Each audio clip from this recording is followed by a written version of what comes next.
है आप सभी का YouTube channel geography with DK में। आज हम लोग इस वीडियो में देखेंगे बिहार पीजीटी 2023 जो दिसंबर में एग्जाम होने वाला है उसका प्रैक्टिस सेट 2 देखने जा रहे हैं हम लोग। आप लोगों से एक छोटा सा रिक्वेस्ट है, अगर आप लोग चैनल पर नए हैं तो चैनल को सब्सक्राइब जरूर कर ले, जिससे आने वाले समय में आपको प्रैक्टिस सेट 3 भी देखने को मिले। ठीक है, 4th भी देखने को मिले। इससे पहले हम लोग प्रैक्टिस सेट 1 देख चुके हैं। उसके साथ साथ बिहार पीजीटी 2023 में ही जो अभी कुछ महीने पहले एग्जाम हुआ था उसका प्रीवियस ईयर पेपर भी हम लोग इस चैनल पे देख चुके हैं।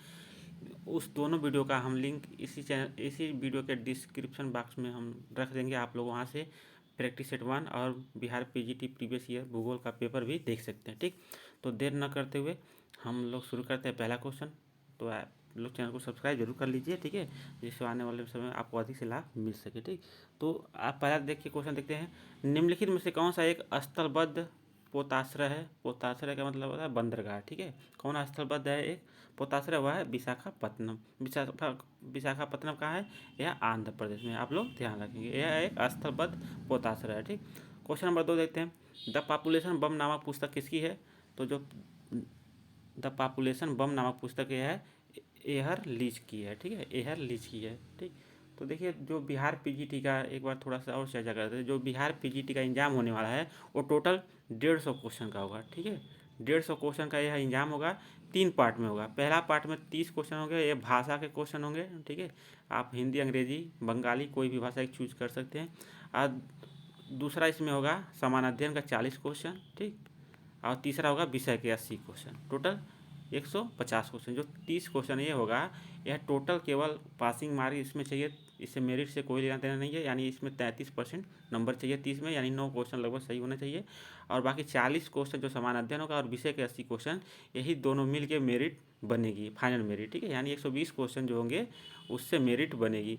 तो आप लोग इसमें ज़्यादा से ज़्यादा सही करने का प्रयास कीजिएगा। भाषा वाले क्वेश्चन में केवल आपको कितना भी 30 में 30 कर लीजिए, कोई मतलब नहीं है, बस आपको 33% से मतलब है। तो आप लोग ये भी ध्यान रखें माइनस मार्किंग नहीं है, तो 40 और 80 क्वेश्चन पर ज़्यादा ध्यान दीजिए। फिर से देखते हैं तीसरा क्वेश्चन। निम्न में से कौन सा तत्व वर्तमान वायुमंडल के निर्माण व संशोधन में सहायक नहीं है? ठीक है, तो विभेदन क्रिया इसका राइट आंसर होगा वर्तमान वायुमंडल के निर्माण एवं संशोधन में सहायक नहीं है। जबकि सौर पवन गैस उत्सर्जन और प्रकाश संश्लेषण यह वर्तमान वायुमंडल के विकास में योगदान देता है। ठीक है, फिर चौथा क्वेश्चन, विश्व का औसत वार्षिक वर्षा कितनी है? तो जो विश्व का औसत वार्षिक वर्षा है वह लगभग 970 मिलीमीटर। ठीक है, 970 मिलीमीटर। अगर इसको सेंटीमीटर में देखेंगे तो 97 सेंटीमीटर हो जाएगा वार्षिक वर्षा, या मिलीमीटर में 970। ठीक है, आगे 5वां क्वेश्चन, अरावली पर्वत श्रेणी का निर्माण किस क्रम की चट्टान से हुआ है? तो जो अरावली पर्वत श्रेणी पर्वत है इसका क्रम धारवाड़ क्रम की चट्टानों से हुआ है इसका निर्माण। ठीक है, क्वेश्चन नंबर 6 देखते हैं। भारत की जलवायु का क्रमबद्ध अध्ययन करने का सर्वप्रथम प्रयास किसके द्वारा किया गया था? तो भारत की जलवायु का क्रमबद्ध अध्ययन का सर्वप्रथम प्रयास वह HE प्लैनफोर्ड के द्वारा किया गया था। ठीक है, तो 6 का हो जाएगा डी। क्वेश्चन नंबर 7 देते हैं। भारत में मैग्नीज अयस्क का सबसे बड़ा उत्पादक राज्य कौन सा है? तो भारत में सबसे ज़्यादा मैग्नीज उड़ीसा में उत्पादन होता है, तो 7 का हो जाएगा ए। ठीक, क्वेश्चन नंबर 8 देखते हैं। चंद्रयान 3 के लैंडर का क्या नाम है? जो अभी चंद्रयान 3 यानी भारत ने इतिहास रचाया है चंद्रमा के दक्षिणी ध्रुव पर, ठीक है, अपना यान उतारने के लिए, तो उसके लैंडर का क्या नाम था? 8 का हो जाएगा बी, विक्रम। ठीक है, विक्रम, लैंडर का नाम विक्रम। ठीक है, अगर रोवर का नाम पूछे तो प्रज्ञान हो जाएगा। ठीक, 8 का बी। क्वेश्चन नंबर 9, अमरकंटक की पहाड़ियों से कौन सी नदी निकलती है? ठीक है, तो अमरकंटक की पहाड़ियों से कौन सी नदी निकलती है? तो हो जाएगा नर्मदा नदी। 9 का डी। ठीक है, 9 का डी, नर्मदा नदी। ठीक है, यह अमरकंटक के पहाड़ियों से निकलती। क्वेश्चन नंबर 10, भारत ने किस अरब देश को पहली बार रुपए में क्रूड ऑयल का पेमेंट किया? रुपए में। ठीक है, तो 10 का हो जाएगा बी, UAE को रुपए में पहली बार, ठीक है, क्रूड ऑयल का पेमेंट किया है, भुगतान किया है। ठीक, क्वेश्चन नंबर क्या है, तुर्की और सीरिया में आए भूकंप से प्रभावित लोगों के बचाव के लिए भारत सरकार ने कौन सा अभियान शुरू किया? ठीक, तो 11 का हो जाएगा सी, ऑपरेशन दोस्त। ऑपरेशन दोस्त भारत ने अभियान शुरू किया था तुर्की और सीरिया में आए भूकंप से बचाव के लिए। क्वेश्चन नंबर 11, केंद्र सरकार ने भारतीय भूवैज्ञानिक सर्वेक्षण यानी GSI का नया महानिदेशक यानी DG किसे नियुक्त किया? तो 12 का राइट आंसर हो जाएगा ए, जनार्दन प्रसाद को। ठीक है, 12 का ए, जनार्दन प्रसाद को। क्वेश्चन नंबर 13, केंद्रीय भेड़ एवं ऊन अनुसंधान कहाँ स्थित है?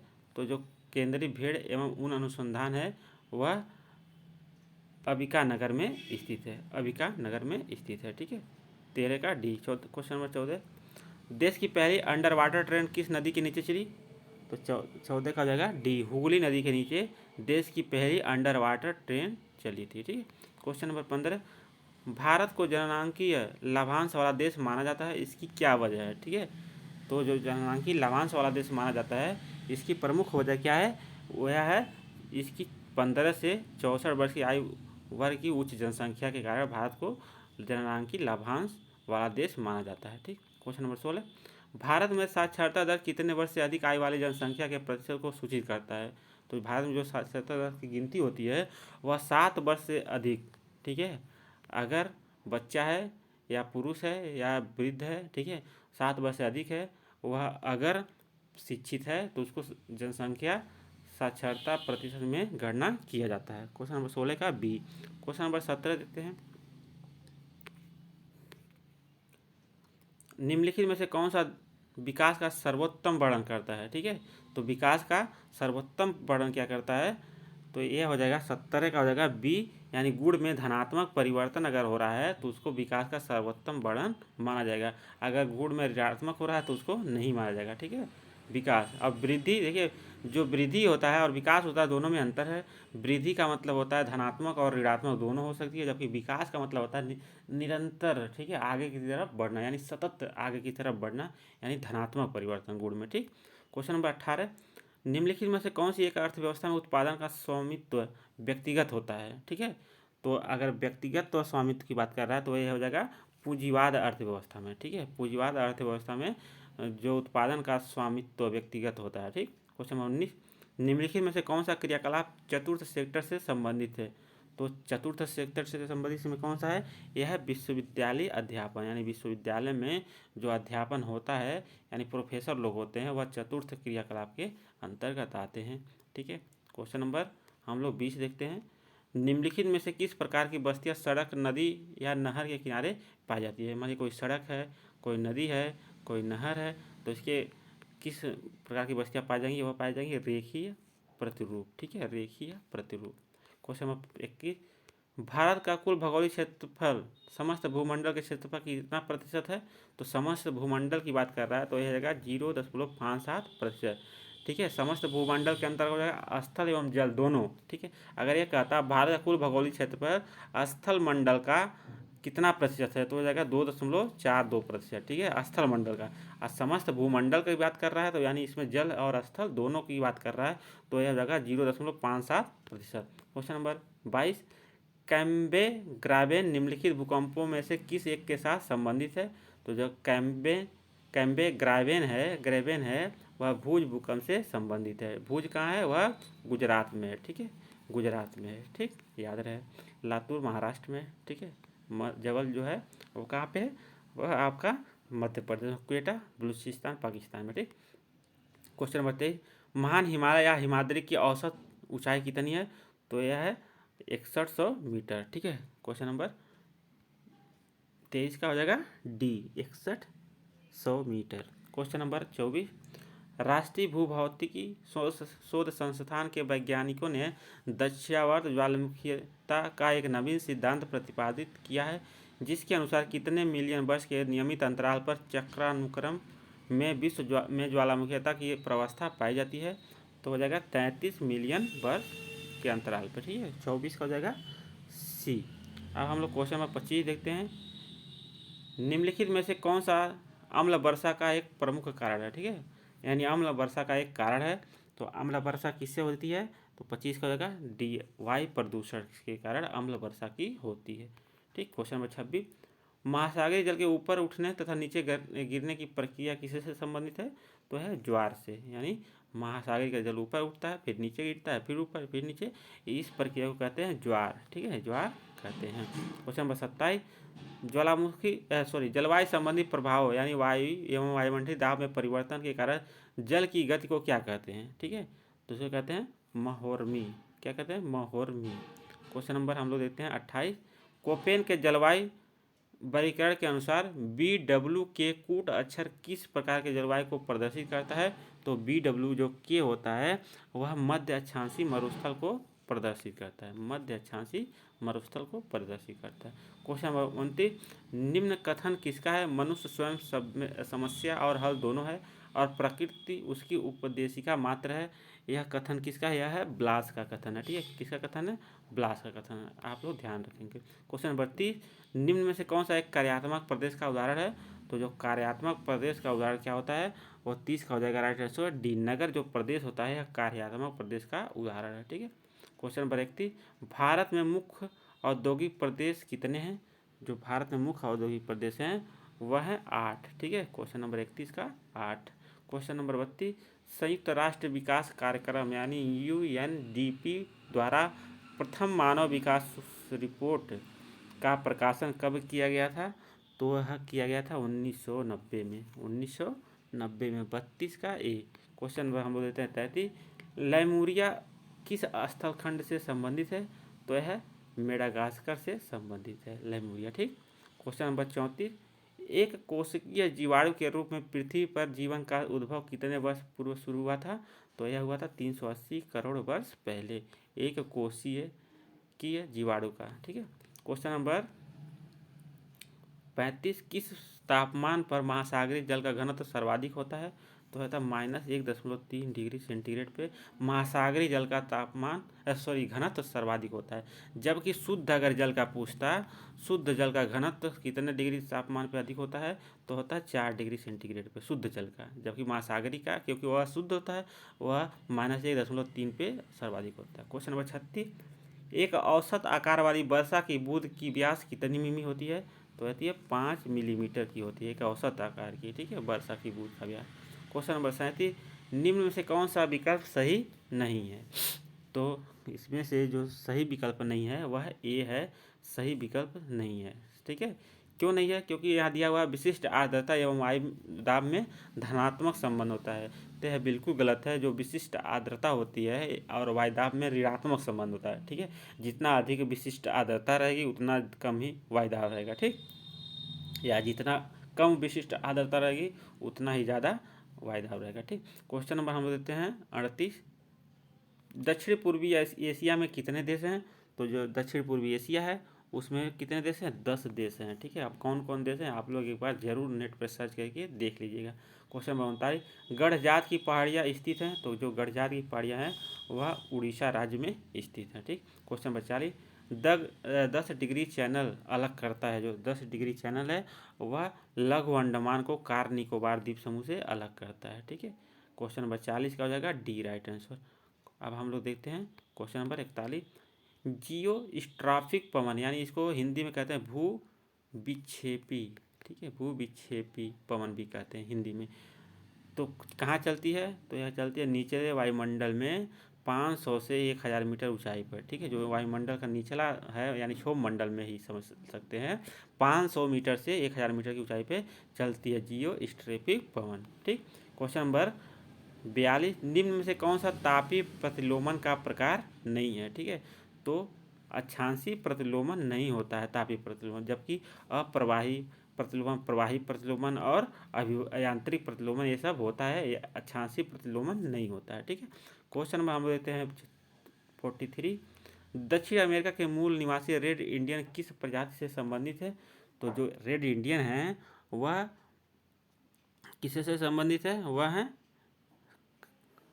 क्वेश्चन नंबर 43 का हो जाएगा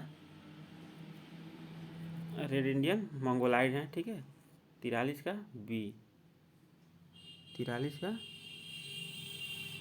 सी मंगोलाइड। अब हम लोग क्वेश्चन नंबर 44। तापमान के आधार पर वायुमंडल को कितने भागों में बांटा गया है? तो तापमान के आधार पर वायुमंडल को 5 भागों में बांटा गया है NCERT के द्वारा। ठीक है, RT के द्वारा। जबकि सविंदर सिंह में लिखा हुआ सामान्य तौर पर वायुमंडल को 5 भागों में बांटा गया, 4 भागों में। ठीक है, जबकि NCERT में लिखा हुआ है तापमान के आधार पर वायुमंडल को 5 भागों में बांटा गया। ठीक। Question number 45। निम्नलिखित में से कौन सा प्रवासीय मछली है? ठीक है। तब प्रवासी मछली कौन है इसमें?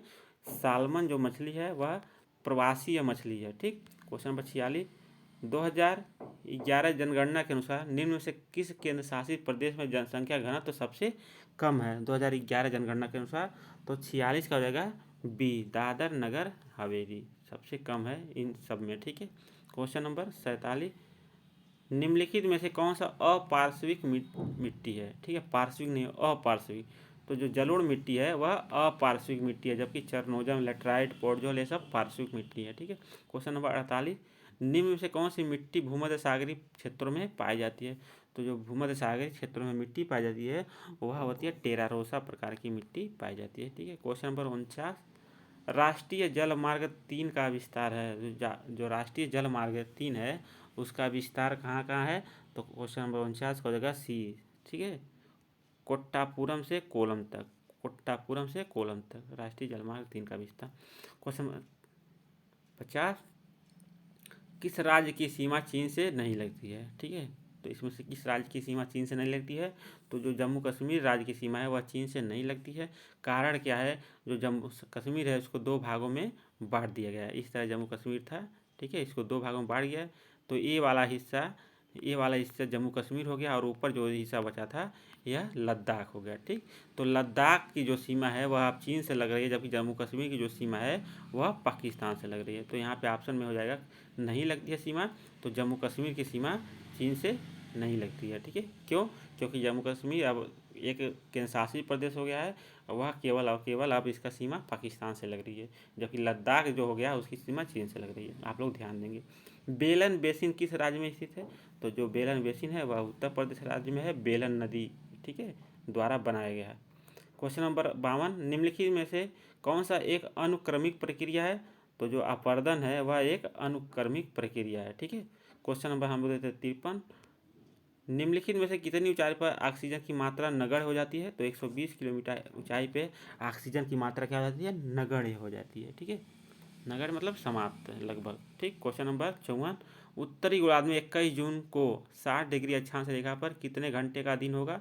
तो जो उत्तरी अक्षांश में 60 डिग्री अक्षांश पे 21 जून को, ठीक है, वह क्वेश्चन नंबर 54 का हो जाएगा बी, 18 घंटा 27 मिनट का दिन होगा, ठीक है।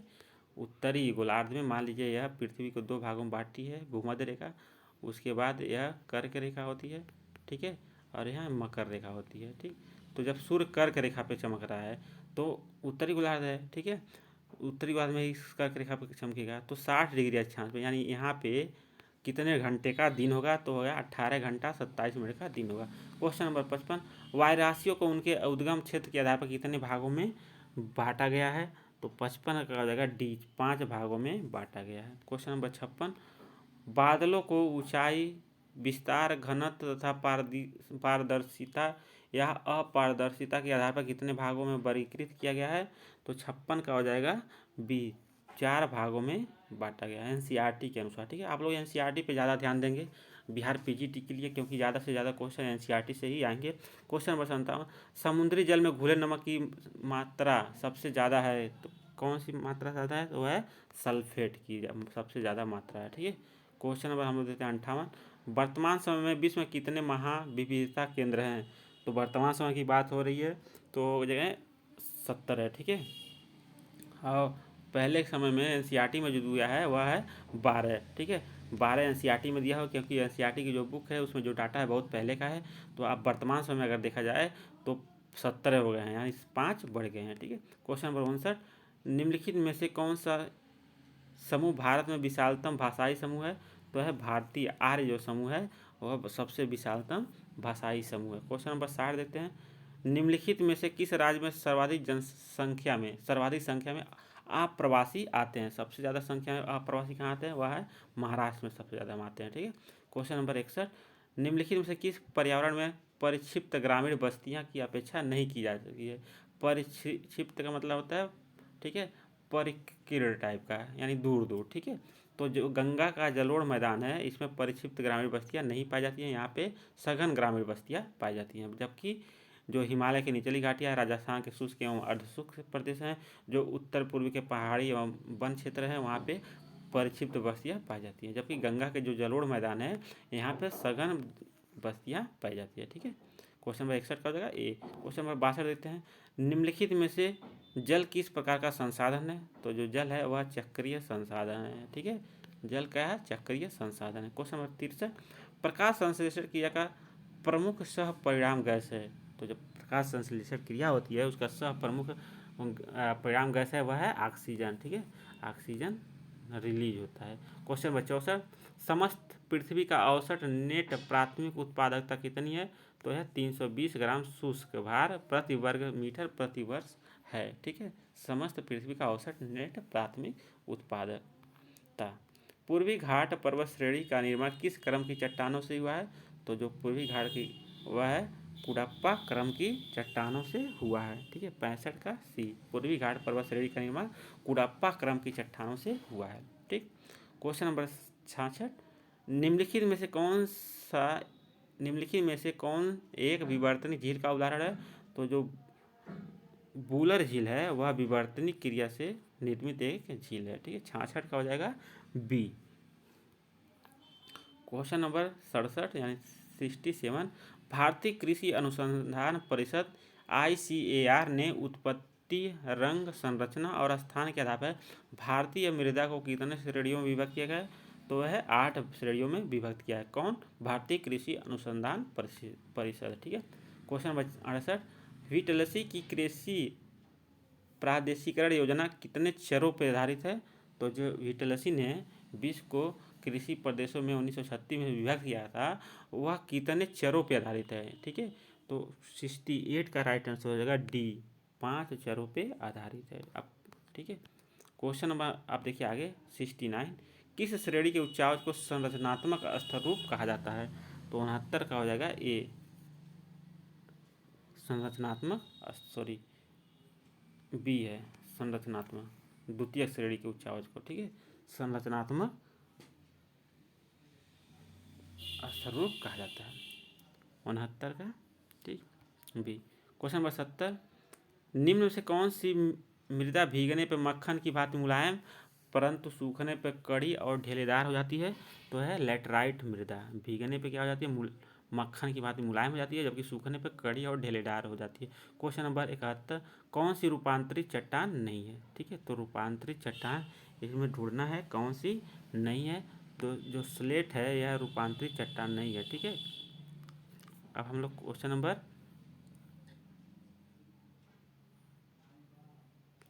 72 देखते हैं, पृथ्वी की उत्पत्ति से संबंधित गैसीय परिकल्पना किसने प्रस्तुत की थी?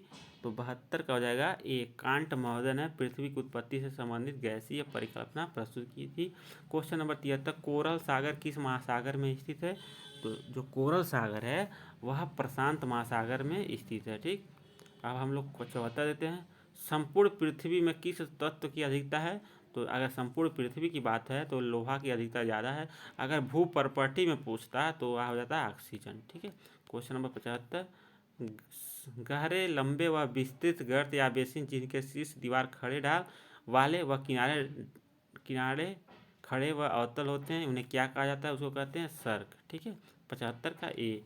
क्वेश्चन नंबर 76, निम्नलिखित में से कौन महासागरीय धारा अटलांटिक महासागर में नहीं पाई जाती है? तो जो हैम्बोल्ट की धारा है अटलांटिक महासागर में नहीं पाई जाती है, वह प्रशांत महासागर में पाई जाती है। क्वेश्चन नंबर 77, जब चट्टानों में दरार पड़ने पर चट्टानों के दोनों खंड आमने सामने खिसकते हैं तो निर्मित भ्रंश क्या कहलाती है? मान लीजिए चट्टान है आमने सामने खिसकेंगी तो उसे कहते हैं व्युत्क्रमी भ्रंश। क्या कहते हैं? व्युत्क्रमी भ्रंश। क्वेश्चन नंबर हम लोग 78, निम्नलिखित में से कौन सा सुमेलित नहीं है? तो जो इसमें सुमेलित नहीं है ढूंढना है तो 78 का हो जाएगा ए। ठीक है, मैनचेस्टर लौह इस्पात के लिए फेमस नहीं है, यह वस्त्र उद्योग के लिए फेमस है। ठीक, क्वेश्चन नंबर हम लेते हैं 79, ह्यूमन जियोग्राफी ए वेलफेयर अप्रोच पुस्तक किसकी है? तो है DM स्मिथ की है। ठीक, क्वेश्चन नंबर 80, इटालियन जल विद्युत परियोजना भारत के किस राज्य में स्थित है? तो यह अरुणाचल प्रदेश में स्थित है। यह था BPSC ठीक है PGT भूगोल का प्रैक्टिस सेट 2। 80 क्वेश्चन का था, क्योंकि 80 क्वेश्चन ही एग्जाम में आएंगे, लेकिन यहाँ पे अंतर होगा, वहाँ पे 5 ऑप्शन देखने को मिलेंगे, तो आप उससे घबराएंगे नहीं। आप 5 ऑप्शन में से आप पढ़े रहेंगे तो ढूंढ पाएंगे, नहीं पढ़े रहेंगे तो आपको 2 ऑप्शन दिया जाए तब भी नहीं ढूंढ पाएंगे, ठीक है। अगर आप लोग को वीडियो अच्छा लगे तो आप लोग चैनल को सब्सक्राइब करें, जरूर करें, जिससे आने वाले समय में आपको प्रैक्टिस सेट 3, 4 भी देखने को मिलते हैं अगले एक वीडियो में। तब तक के लिए जय हिंद।